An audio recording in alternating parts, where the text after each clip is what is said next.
विष्णु भगवान की, अनंतानंद परमेश्वरी भगवान की, परम पूज्य चारित्र चक्रवर्ती आचार्य शांति सागर जी महाराज की, भारत गौरव गुरुवराचार्य नरेश सेन जी महाराज की, श्रमण रत्नाचार्य सुबल जी महाराज की, भक्तवाणी आचार्य भगवान सागर जी महाराज की, शांति मूर्ति सागर जी महाराज की, बोलो जय धर्म की,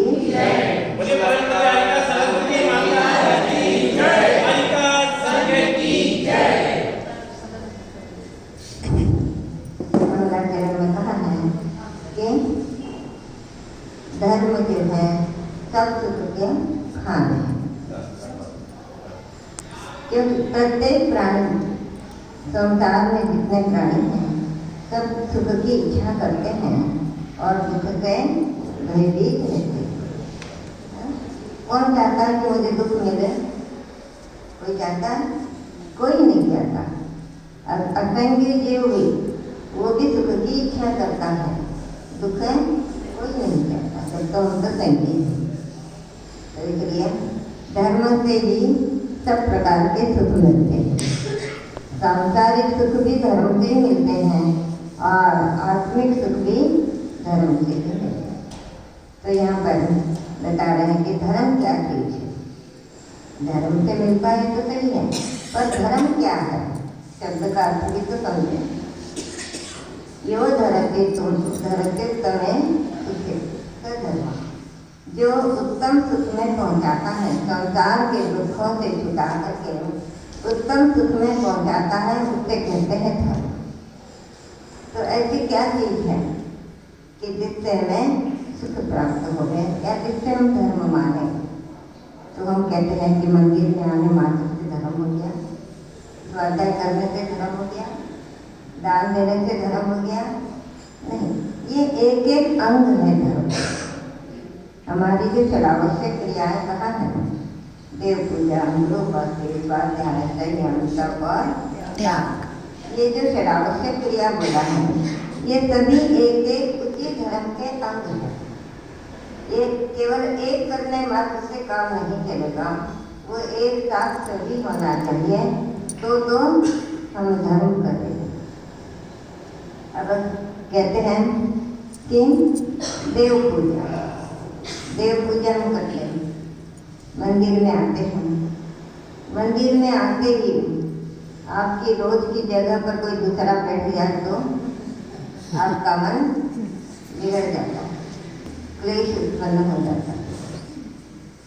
यही अपनी गलती है, यही अधर्म का कारण है, पाप का कारण है।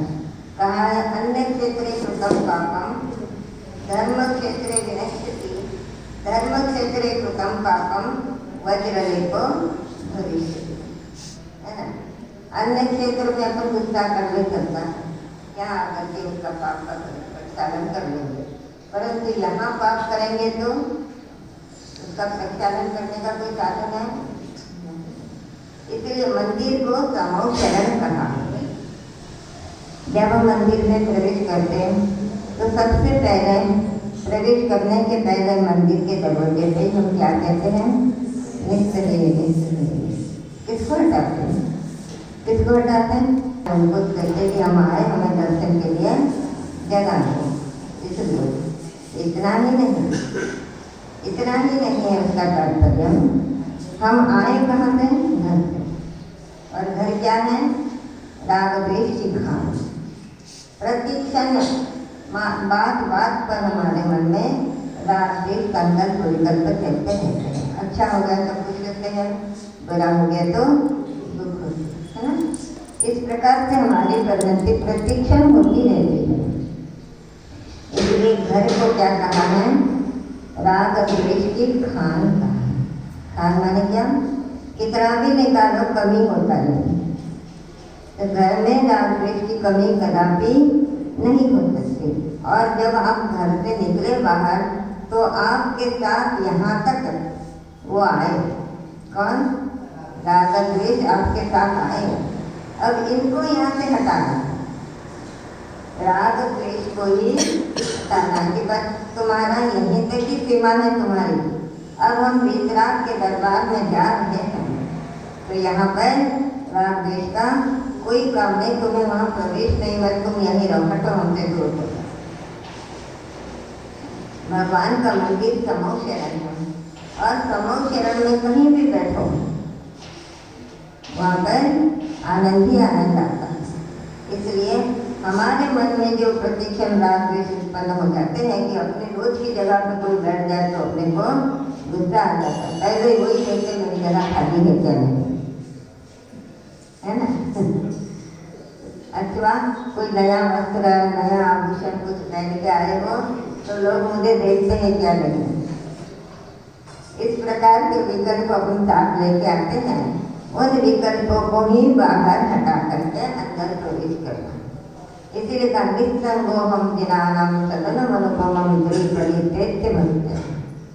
मैं निस्संग होकर के आया, संग माने परिग्रह, और राग द्वेष अंतरंग परिग्रह। बाह्य परिग्रह तो अपना जितना है उतना है, बाकी तो घर का सबका त्याग करके आए, परंतु अंतरंग परिग्रह अपने साथ यहाँ तक आए थे, उनको अपन ने मन हटा करके भगवान के मंदिर में प्रवेश किया। तो जब यहाँ आकर के हम समता भाव से भगवान की पूजा करेंगे, देखेंगे, भगवान के दर्शन करेंगे, उस समय जो आनंद आएगा, उस समय जो पुण्य होगा, वही हमारे लिए धर्म का कारण, वही धर्म है। राग द्वेष धर्म नहीं है। राग द्वेष निवृत्ते शरणम प्रतिपद्यते साधु। राग द्वेष का निराकरण करने के लिए ही चारित्र का आचरण किया जाता है। और हम यहाँ भी अगर करेंगे तो हमें भगवान दिखाई नहीं देंगे, भले ही हम थाली भर के भगवान की द्रव्य से पूजा कर रहे हैं, फिर भी बस इस थाली से उस थाली में डाल देंगे, है ना। परंतु भगवान दिखाई नहीं देंगे, मेरी जगह पे बैठ गई, मेरी जगह पे बैठ गई, बस वो दिमाग में और आंखों में वही घूमता रहेगा। तो इसलिए ऐसे भाव नहीं होने चाहिए। अगर ऐसे भाव हुए तो तुम भले घंटों बैठे रहो मंदिर में, फिर भी तुम्हें पुण्य बंधे नहीं होना, फिर भी वो तुम्हारा धर्म नहीं कहलाएगा। ढेर सामग्री चढ़ा दी, फिर भी वो धर्म नहीं कहलाएगा। अपने कीजिए शक्ति प्रमाण, शक्ति बिना श्रद्धा हमने कहा है कि अपने शक्ति के अनुसार ही अपने को करना चाहिए। तो कोई दूसरा कोई बहुत सारा नाता है तो मैं भी इतना ले जाऊँ, मेरी शक्ति नहीं फिर भी इतना लेके जाऊँ, ऐसा भाव नहीं आना। मेरे पास जो है वो मैं चलाऊँ, तुम्हारे पास आनंद होना, चलाते समय मन में खुशी होनी चाहिए, आनंद होना चाहिए, वही हमारे कर्म निर्जरा का कारण है। क्षयक्षम कहाँ कहते हैं? विशुद्धि विशुद्धि कहते हैं, क्षयक्षम कहते हैं, जो 5 ग्रंथियाँ कही है ना, तो क्षयक्षम से क्या हुआ? केवल कर्म के मंद के साथ मंद उदय होना क्षयक्षम कहलाता है। और मंद उदय होने के बाद देखना मैंने केवल कानों से सुनना नहीं, तो देखना मैंने क्या, जिस समय हम पढ़ते हैं तो जिस समय हम सुनते हैं, जिस समय हम भगवान की पूजा अर्चा करते हैं, उन अक्षरों का तात्पर्य समझें, उन शब्दों का अर्थ हम समझें, तो हमें पढ़ते पढ़ते कभी कभार एक आध शब्द ऐसा दिमाग में आ जाता है, कितनी खुशी हो जाती है कि आज मैंने पूजा करी। पता नहीं कभी कभी ऐसे रोज वही पूजा करते हैं, पर कभी कभी ऐसे लगता है कि क्या आनंद आया आज पूजा करने में, कभी कभी ऐसा होता है। तो उस समय जो हर्ष हुआ वही हमारे पुण्यबंध का कारण, वही वास्तविक धर्म, और वही हमारा देखना का तात्पर्य। इस प्रकार से हम जिस भावना से हम भगवान की पूजा करेंगे वो हमें उस रूप से हमें फलीभूत होगी। हम पूजा होने के बाद भी भगवान से क्या मांगते हैं? मांगा आपने कभी कुछ? पूजा समाप्त होने के बाद कुछ भगवान से प्रार्थना की? कुछ मांगा? नहीं मांगा। हम तो रोज मांगते हैं।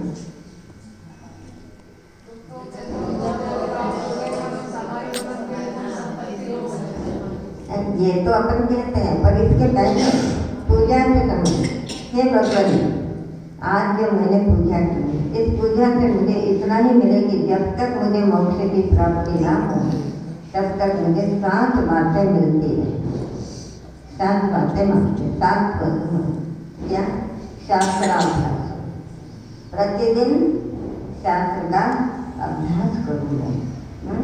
दिन प्रतिदिन भगवान के चरणों में स्तुति करूं, नमस्कार करूं, मानते करूं कि जब संगति सर्वदा रही और आर्य पुरुषों की सदा हमें संगति मिलती है, दुर्जनों की संगति में न जाए।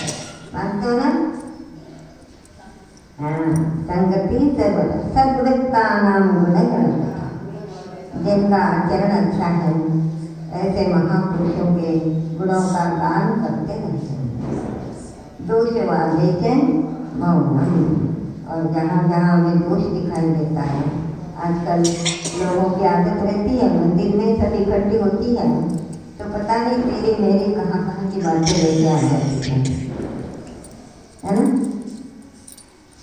और उनसे फिर हाँ में हाँ मिलाते या पूजा करते करते कान उधर है, चलाते इधर है, और पूजा होने के बाद फिर उनके जैसे बोलने लगते। परंतु हमें भगवान के दरबार में आने के बाद किसी की निंदा, किसी की बुराई, किसी के बारे में बुरा सोच कभी नहीं लाना, ये पाप का कारण है ना। तो इसलिए जब हम ऐसे कोई बातें सुने, जहाँ जहाँ कोई मुनियों की चर्चा कर रहे हैं, वो महाराज ऐसे है, ये माता जी ऐसी है, वो वैसे है, ये मानते हैं, ये देते हैं, ये देते हैं, ये चारित्री नहीं करते, पूजा नहीं करते, ये आचरण अच्छा नहीं करते, वगैरह वगैरह जो भी कुछ आप सुनते हो, तो उसमें अपने हाँ में हाँ नहीं मिलाना।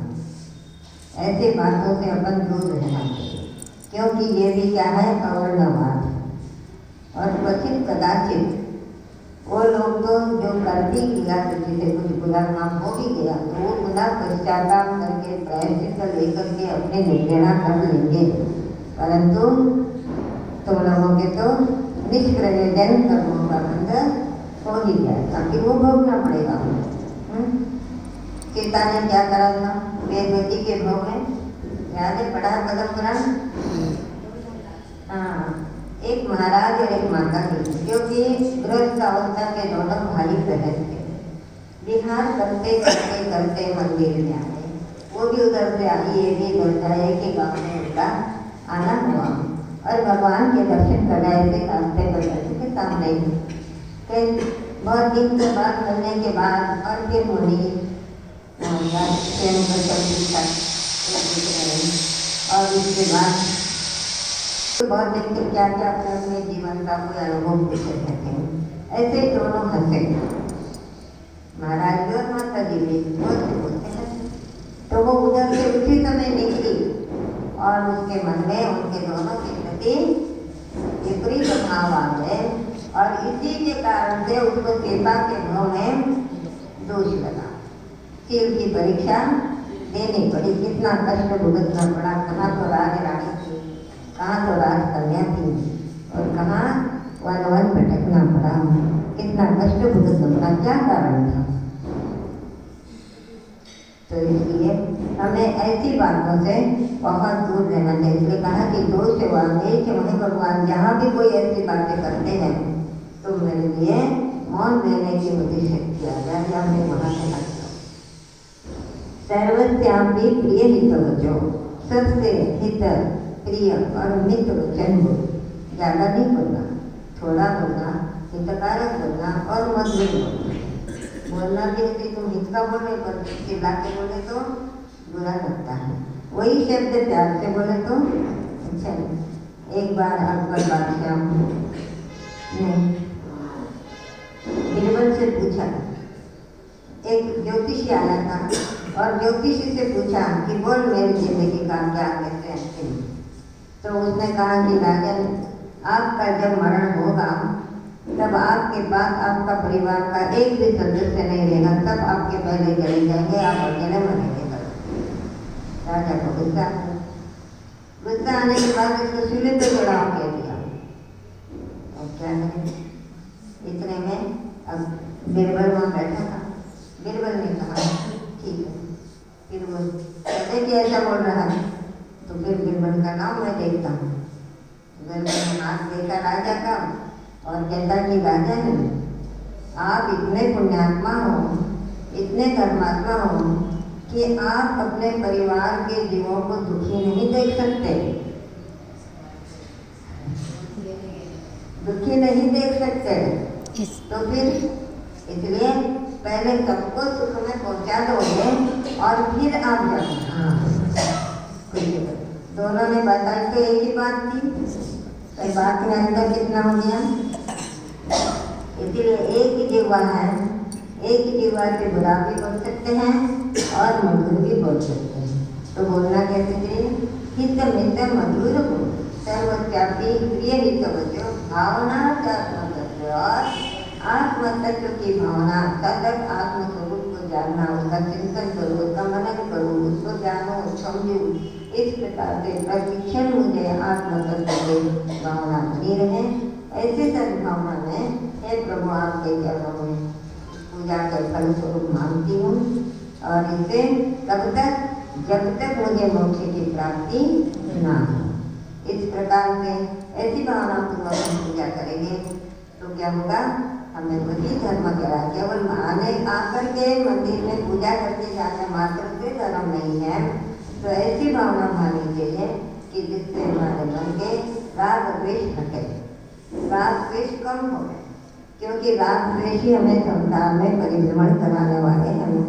तो इन राग द्वेष को जितना कम कर पाए उतना कम करने का प्रयास करें। कम से कम मंदिर में जितनी देर तक बैठे तब तक तो करे ही करें, और क्वचित कदाचित आप अभ्यास रूप में भी करना चाहें तो घर में भी प्रयत्न करेंगे 2-2 मिनट के लिए क्यों न हो, समता भाव को धारण करने का कोशिश। राग द्वेष संसार के बीच है और समता भाव केवल ज्ञान का बीच है। तो देखिए आपको क्या चाहिए, उसके अनुसार करिएगा और अपने सुख या दुख का अनुभव आपको ही करना है, क्योंकि प्रत्येक आत्मा स्वतंत्र है। भला बुरा करने के लिए भी जो भी कर रहे हैं तुम अपने लिए करो, दूसरे के लिए कुछ नहीं कर सकते। खुद का ही बुरा करोगे, खुद का ही अच्छा करोगे। परंतु हम कहते कि देखो मैंने भी उसको कैसे सताया, उसको नहीं सताया, अपने लिए कर्म बांध दिया और आगे चल करके उस दुख को अपना भुगतना ही पड़ेगा। इसलिए बने जहाँ तक समता भाव का पुरुषार्थ करें, तो यही हमारे लिए धर्म है, यही हमें पुण्य मिलने का कारण है, और वही हमें अनंत संसार से मुक्ति कराने में साधन बनेगा। बोलिए धर्म से विनाश भगवान की